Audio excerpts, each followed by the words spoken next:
Welcome back, guys. Today we're going to be taking you on SeaPro's newest model, 292 Offshore. Let's hop on board and get started. Let's start off with a few of the specs.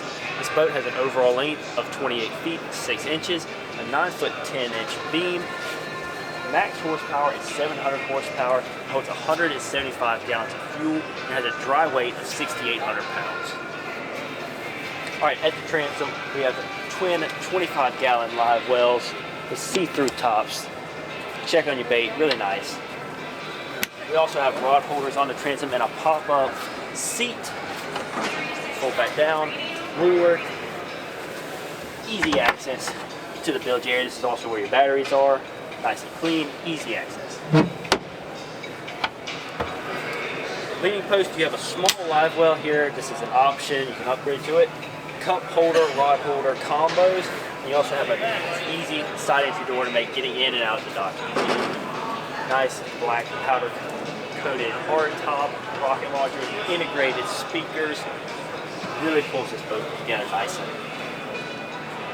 Stepping to the helm area, we have the nice flip down seats, very comfortable.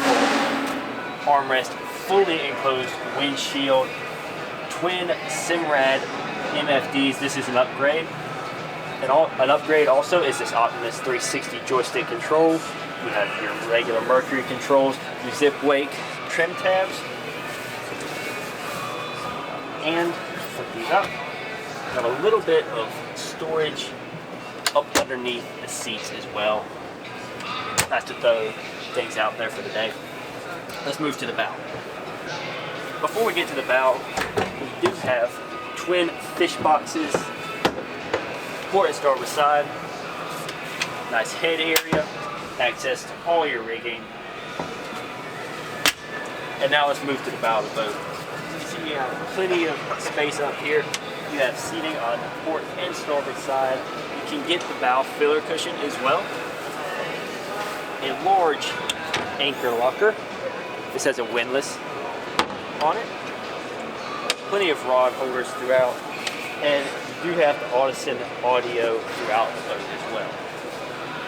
Thank you for following us on this walkthrough of the SeaPro 292 Offshore. If you like this video, be sure to like and subscribe down below, and we'll catch you on the next one.